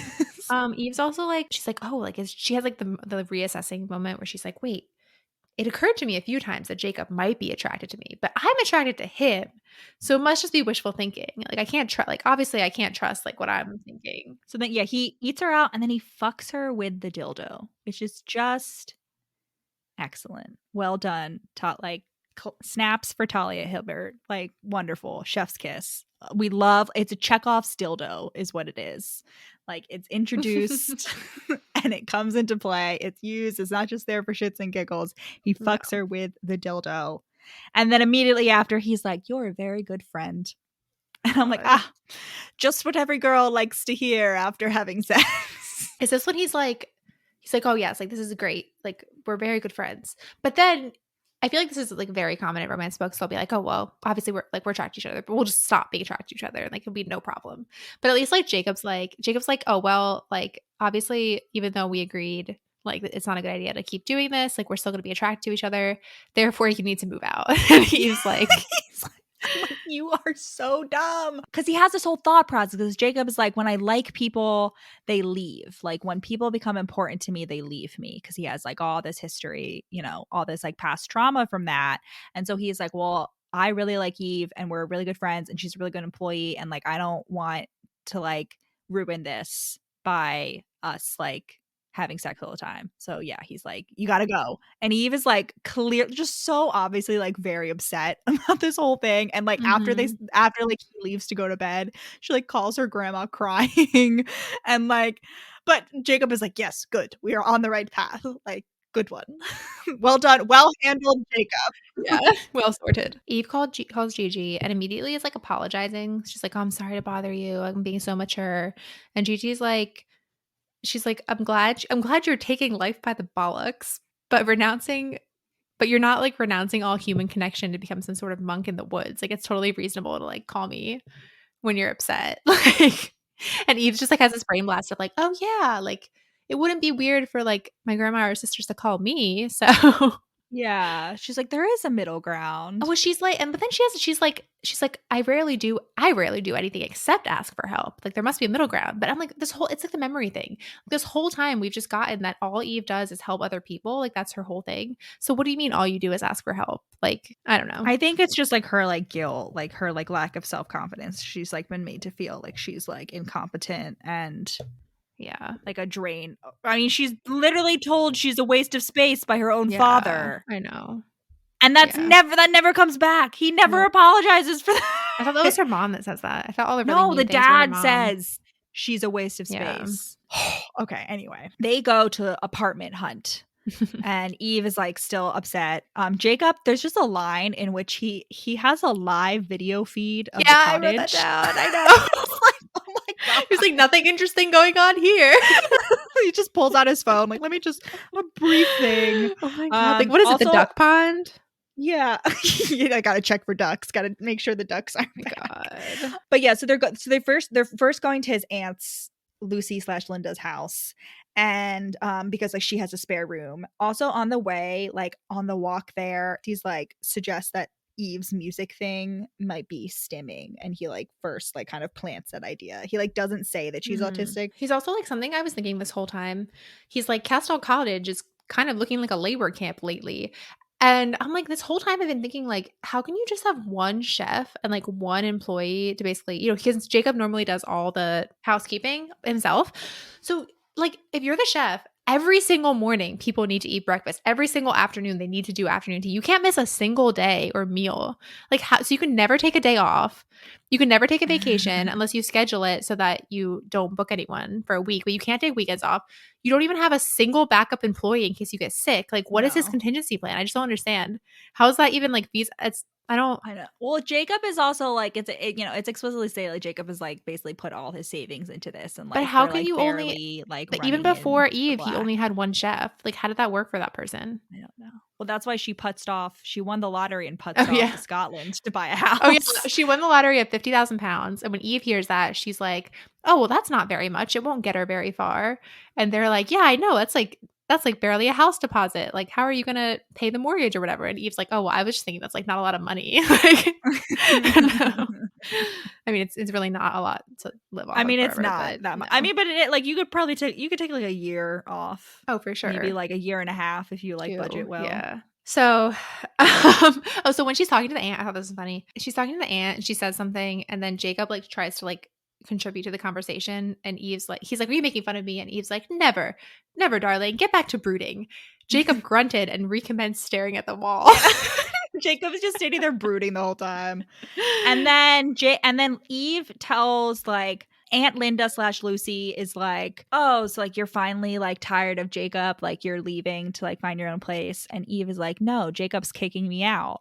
And this is when Jacob like a fucking bloodhound like turns from his window brood, and is like, what is this? And he pulls her into a closet. Once again, we do not get a make out in the closet, unfortunately. Sadly. No make outs in this closet. Is right there. She presumably, it's a very small house, presumably. I know, but like, I was like, we not once do we get a make out in the closet. And I really thought, like, I was like, okay, so the first time's a fake out. Like, this is the second time we're gonna get the make out, and didn't happen. Both of them were fake outs, unfortunately. We do get some, again, the rest of the sex scenes are good. Like, they are, you know, we get the dildo later on. We have like a desk sex scene. So like, I mean, Talia knows what she's doing, but I was still like, come on. 2 closets. I know, but what a tease. His mother figure is right outside. Yeah, but it's so one of the best elements of a closet scene is when you have to be quiet when you're in the closet, and you have to like furiously make out but also be like really silent. Like, I really enjoy that. She knows they're in there. She's waiting for them to come out. It's not the same as but I was like, why are we anyway? So they make up in the closet. He's like, you don't really think that, and she's like, yeah, and she really calls him out. She's like, yeah, obviously, like, you fucking like, you like ate me out, and then you say we're friends, and then you were like, you have to move out, and you like didn't ask me about any of it, and like, this is fucking stupid. Like, don't put any of this on me. Like, I didn't make this decision. Yeah. And Jacob was like, oh, okay, you don't have to move out. Yeah, can I just say the balls of Eve to like move in without permission and then like somehow turn it on him as if he's being like rude to suggest that she doesn't continue to squat. Like, he's not gonna charge her rent or anything. He's just like, oh yeah, sure, you can definitely continue to live rent free. Also, so he apologizes, and then Eve's like, I accept your apology, but like, she's like jokingly, she's like, but if you want to keep saying nice things about me before we make up, go ahead. And then Jacob does. Yes. Then they go back. Eve does a little research about autism, and I love that this book legitimizes people self-diagnosing. That's like definitely been something that's been happening more often with like autism TikTok and all of that shit, because diagnosis is way too fucking expensive. You like literally we have really great health insurance through our mom, because yay Obamacare, but it's still like several $1,000s to get like officially diagnosed like with autism. And it's so fucking expensive, and it pisses me off so much. And like, I heard like someone was talking about, they were like, okay, like, so like if someone's wrong, or if someone's like thinks they're autistic but they're not like actually, like they self-diagnose, like, I mean, you're gonna realize pretty fucking quickly whether it's like true or not if you like start engaging in the community. You know what I mean? It's like, it's not a gold star to be autistic for most of society. Like, it's not something that, like, you know what I mean? It's not something to brag about, you know? And like, people were always like, oh, like that's what people say when they try to like delegitimize like self-diagnosis. And it's like, no, like, that's not how that works. Anyway, it's my little rant. I don't know whether that made sense. It was much better phrased in like the tweet thread that I read once. Yeah, so Eve is like, yeah, I'm probably autistic. Nothing really comes out of that. She's just like, basically, she's just like, you know, like, I already know who I am. She says this later when she like has a discussion with Jacob about it, but she's like, I already know who I am and how I am. Having a name for some of those things is satisfying, but she's like, you know, it doesn't like define, you know what I mean? Like, it's nice to know like why, but like, I've already lived this long. Right. Because she's already had, she's basically like, I've already learned to accept myself. Like, I already went through like, because she's reading about like how some people have trouble like coming to terms with the diagnosis, and she's like, well, that ain't me, because I've already come to like had to come to terms with everything about myself that like, you know, makes it is not like approved by mainstream society and like the status quo. Yeah, and I mean that was like definitely how I felt as well, where I was like, well, like, I'm 25. There's not really like much else to learn, but it's like nice to have like an explanation. More to learn, but well, that's what I'm saying. There's stuff to learn, but I'm saying like I've already like processed a lot of this stuff even without having a name. But it's like nice to have a name. It's nice to have like a reason and like an explanation for things that like didn't have a reason or an explanation before. Like codifies it in a lot of helpful ways. And then Jacob is like, oh my god, Eve didn't have a chance to make friends and to explore the town, so I'm going to give her friends and give her a chance to explore the town. And he gets Mont's sisters, who are definitely gonna get their own books in the next series, which I was like, that's why I looked up the next series, because like we introduced Mont's sisters, Tess and Alex, or Tessa and Alex, and I was like, we're getting a lot of like specific details about them. Like, they both have really cool jobs, and they're both like really hot. Like, are they gonna get their own books? And so I went on Goodreads and I was like, there there you go. Yeah, I like remembered them being identical twins, but then like until like I was like, am I misremembering this? Like, am I crazy? And it's really just because for some reason it somehow takes Eve like a really long time to realize they're identical. Like she's like has a long conversation with them, and then she's like, oh wait, you guys look really alike, and they're like, we're identical. Like, but they're described very differently. I think they have different like senses of style. Like they're both dressed very differently, and like they have different hairstyles. Yeah. So I can like see being like, oh, you're just like sister. Like, yeah, but it was to the point where I was like No, it gaslighting was just myself into funny. thinking I was wrong, like misremembering it. Anyway, she has friends. They all immediately become best friends, and they assign themselves totally Spies characters, which was really excellent. I was like, But they I'm kick their glad that brother Talia- out. They're like, Mont's out, Eve's in. She gets to be the third Because person. they're like, Mont refuses to be Clover. Like he like won't be his assigned True. totally spy. Yeah, so, but like, it still has gotta have hurt a someone- little bit to be kicked out of the like they give up kicked on out. you. He can be the like starchy butler. If there's like a starchy butler character, that can be fun. Yeah. Anyway, so she like now has friends, and she feels like really natural with them. She's like, wow, like is this what like actually having friends is like? Like because like I like we're just all hanging out and we're best buds. Like this is great. Like I don't feel like I have to play a role with them on like shitty flow. And then she's like, oh my god, Jacob did this for me. I am going to seduce him so hard when I get home. So, because I know that he has a hard on for consent, I'm only going to drink lemonade tonight so that he doesn't have an excuse to say no. And that does actually come up. Like she's seducing him, and he's like, oh no, Eve, we can't, you're drunk. And she's like, in fact, no, you can verify with Mont that I did not drink any alcohol tonight. Only lemonade. So she seduces him. She comes in and he's like, her lipstick is so bright and obnoxious. I want it all over my dick. Like that's his exact thought. Yeah. So she seduces him. She's not wearing underwear. And then his dick is too big. He's like, Jacob was aware that dicks could be too big. He looked it up, and his dick was a dick that could be too big. Oh my god. Which like just I don't know. That just seems like such a humble brag. Like, I don't know. Amazing. Well, because I feel like all teenage boys look that up. So it's not like, oh, I'm like I was so worried. Yeah, but Jacob is like now 30, so he's like, yeah, no, like from experience, like penetration can be difficult for me. They also had this conversation. I forget how this comes up, but Eve basically has to reassure him. She's like, I'm not going to disappear. Stop expecting me to vanish. But like right before that, like at the bar with Alex and Tessa, she's like thinking about how she's still planning to leave in 2 weeks for that stupid like party planning gig. But she also has the whole time, we get multiple times where she's like, every time I think about it, like I get like I feel very sick, and like it just I'm dreading it. Yeah, but she still is like she still is planning to do it. So it just seems, I don't know, to like reassure him. I don't know whether, Anyway, so they have sex, and throughout this whole time, they both have to like stop themselves from like telling the other person they love them. Like they're both like, and then I almost said I love you, but oh no, I had to save it. Like I can't admit that right now. That's really weird. It's only been 2 weeks. And it's just constantly like at least like 2 to 3 times like per person in this whole like late night sex scene. So and it's really great. So Jacob's like, okay, I'm gonna go like throw away the condom, and she's like, you mean full body shower, right? And he's like, yeah. Like, and she's like, I knew it. Like, but she's like, that's when she almost says I love you. But so while he's like doing that, she's like texting her sisters. She's like, how do you know you're in love? She's doing it with voice note. Yeah. She's like, how did Belle know she was in love with the beast and not just Stockholm? and then she's like leaving a voice message as Jacob comes back in, and Jacob's basically like, who are you talking to? And she's like, my sisters. And he's like, that's nice, but like come back, I want to like continue having sex with times, you. yeah. But she hasn't stopped recording, and even though she explicitly realizes she hasn't stopped recording, but she still like drops the phone and lets it send. So I don't know. Well, she never explicitly sends. She like takes her thing off. She takes her finger off the record button, and then she locks the phone and throws it down. That's all we learned. But like somehow this message sends. How? And her fucking sisters. Anyway, the next day, a goose is attacking.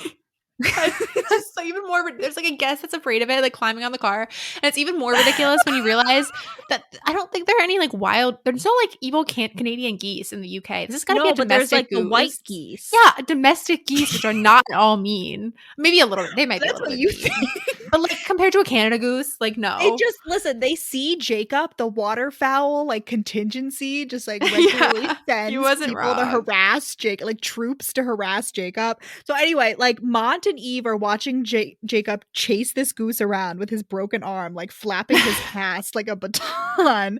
And then and at one point Mont is like, geese have been known to like break people's arms. and she's like, but he like, and he's like, but don't worry, Jacob already has like one broken arm, so it'd be really bad luck for it to happen again. And she's like, yeah, but he has another arm that the goose could break. God. He's like, but while Jacob is successfully chasing the goose off, Eve is like, I'm gonna stay to for where? sure. Like this poor goose. It's probably like a pet. Anyway, continue. No. Anyway, you think there aren't feral domestic geese in the UK? You're really telling me there aren't feral domestic geese? Anyway, Jacob is continuing his battle against the waterfowl.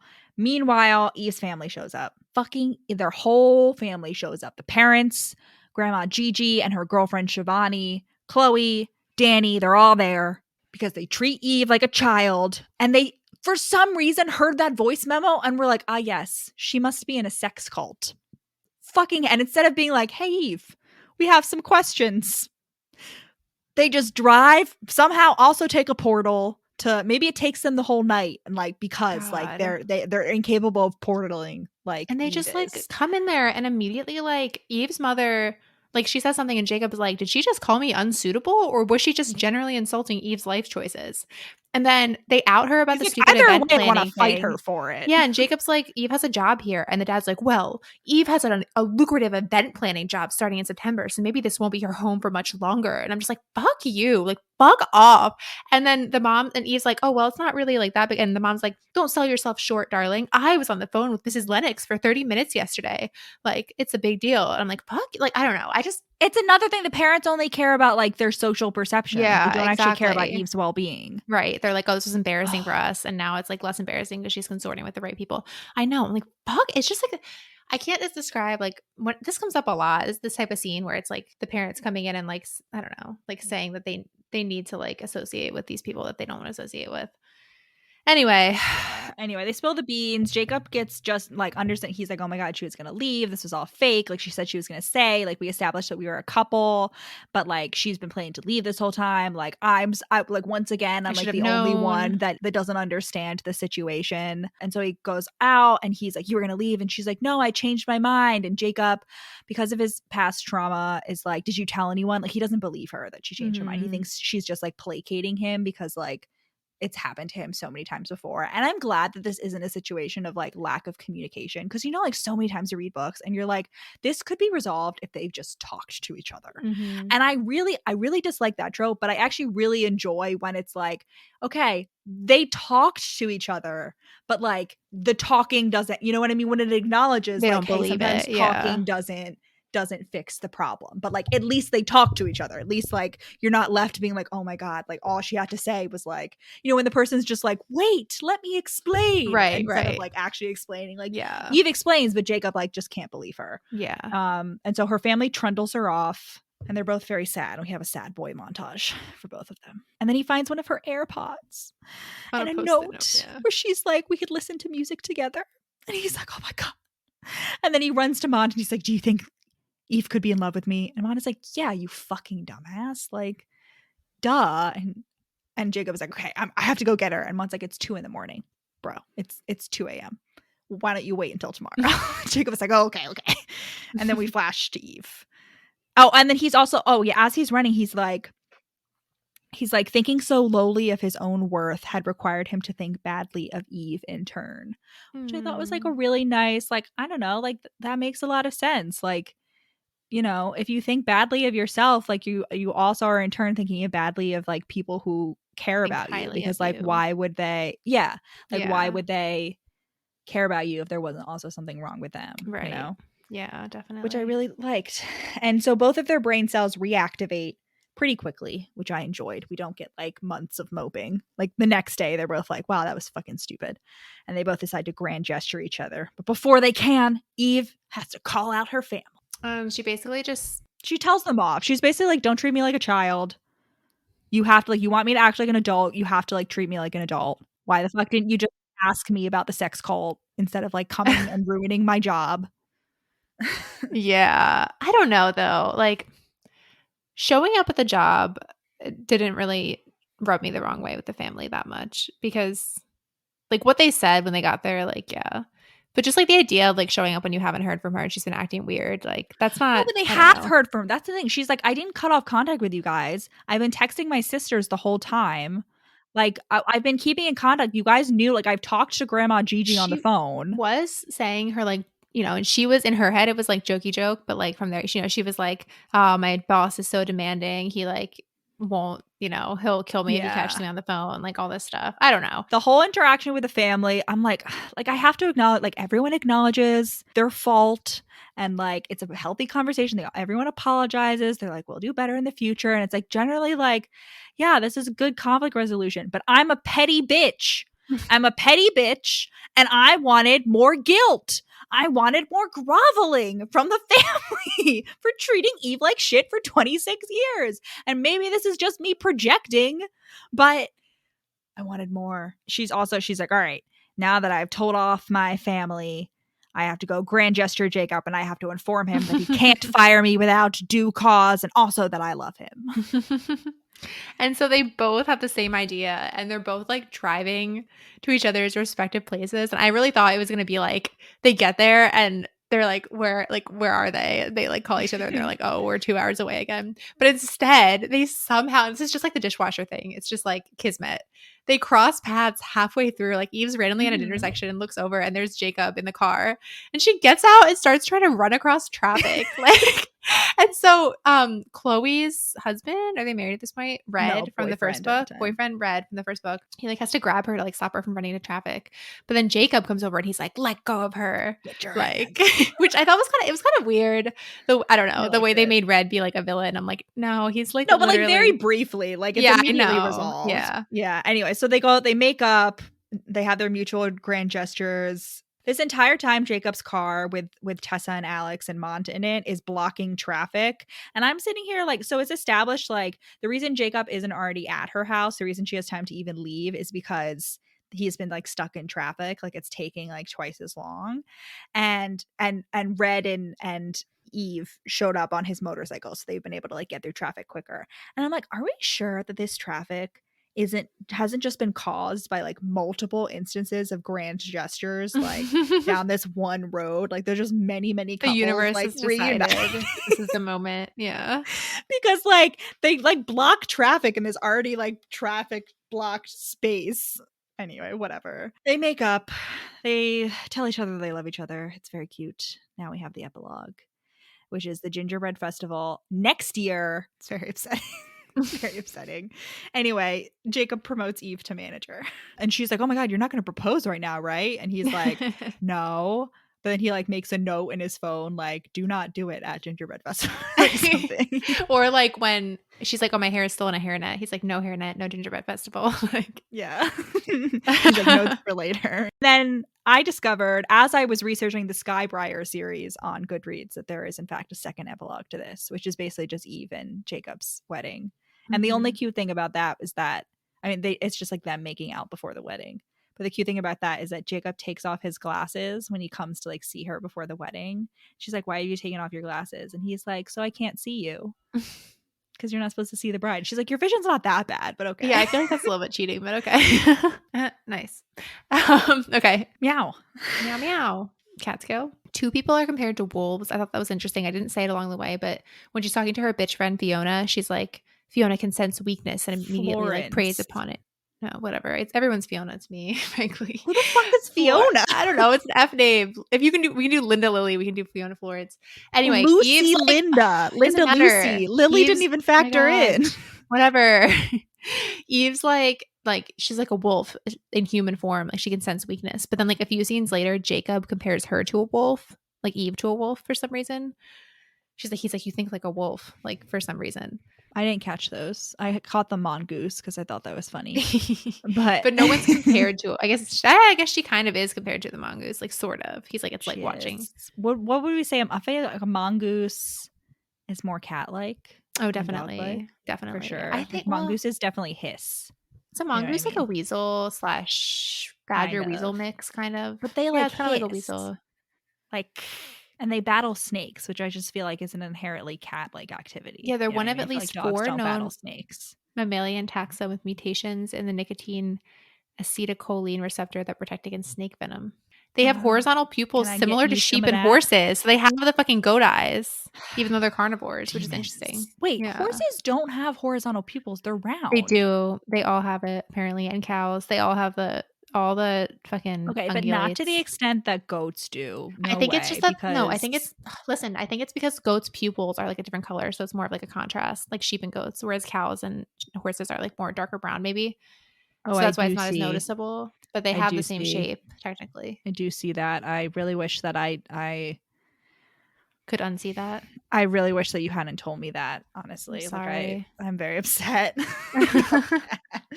Oh, goats were bad enough. Okay. Anyway. That's what I'm saying. Why do goats on. have such a bad rap? Anyway. Moving on. Jacob is very cat-like. He even makes the nest. I feel like I could imagine Jacob making biscuits, you know? in Eve his makes little nest. biscuits. Eve makes literal biscuits. Jacob has like a little nest, which I feel like is very cat-like, you know, with the blankets. Any other animals? I don't know. I feel like Mott was like a dog. I feel like Aunt Lucy Linda was kind of Linda Lucy was also a cat for sure.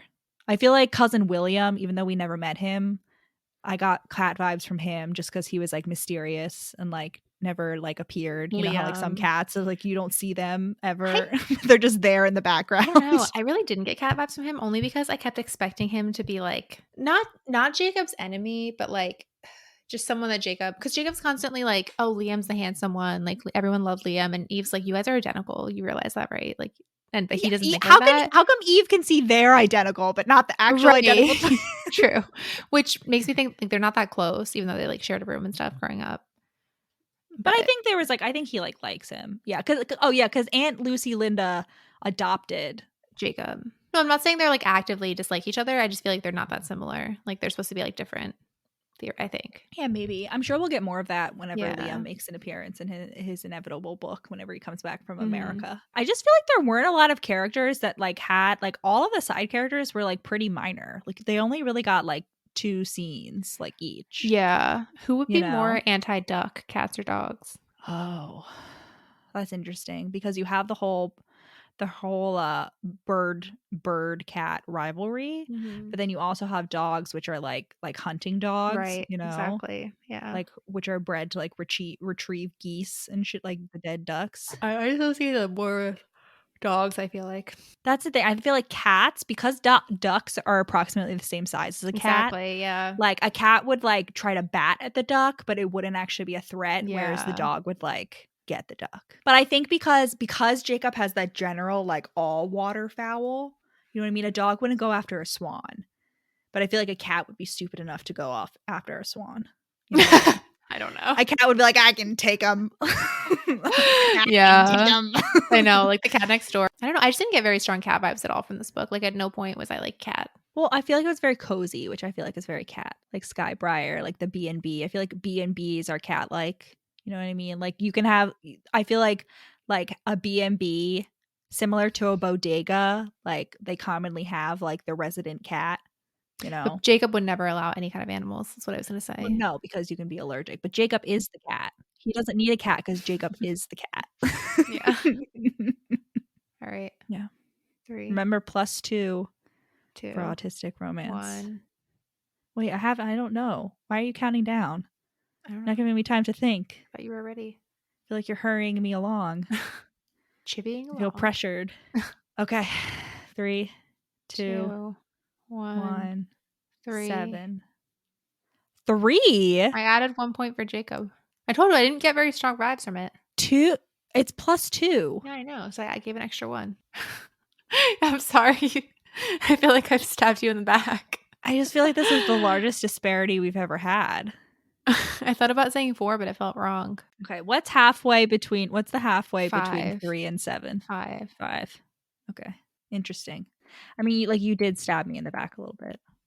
Just know that I know where you sleep. Like that's Again, all it's not a negative thing, remember? That's all I'll say. It's not about the local. It's about the fact that you didn't agree with me, Rachel. That's the betrayal. Well, then you We're betrayed not on me the just same as page. much. Anyway, tax the rich. Rachel, where can everybody but the rich find us? You're rich. Again, I have a Venmo. Like, Yeah, no. If you're rich, Again, like do like what Stella like you just hopefully listen to our Kiss Quotient episode. Stella gives away her whole trust fund. I'm just saying. I mean, you my could bank probably account find is a more open. worthy recipient, but My bank account is open. I would redistribute it. If you want I wouldn't just hoard it myself. I would, give it away to people. I would build a parking garage for the employees of the new shopping center in our town. Oh my God. Should we tell? So we went to Chipotle wait. So wait, let me start with the premise. So our town, if you've ever seen It's a Wonderful Life, Mr. Potter, our town basically has a Mr. Potter. It's just this man that like owns everything, is like very slimy, gets his tentacles into everything. So his most recent project has been rebuilding this whole new shopping center, which admittedly is pretty nice. Like it's nice buildings, whatever. There's a Chipotle. So we're going to Chipotle. We got all these really, we got an Ulta. We got some nice new restaurants. So today we're going to Chipotle and we roll up, we pull in, and there are two signs. The lesser of the evils is a sign for valet parking, because this parking lot always gets really crowded even though they had all the opportunity in the world to plan for however much fucking parking they wanted to build. Huge parking lot for whatever reason. They just didn't do it. They just didn't do it.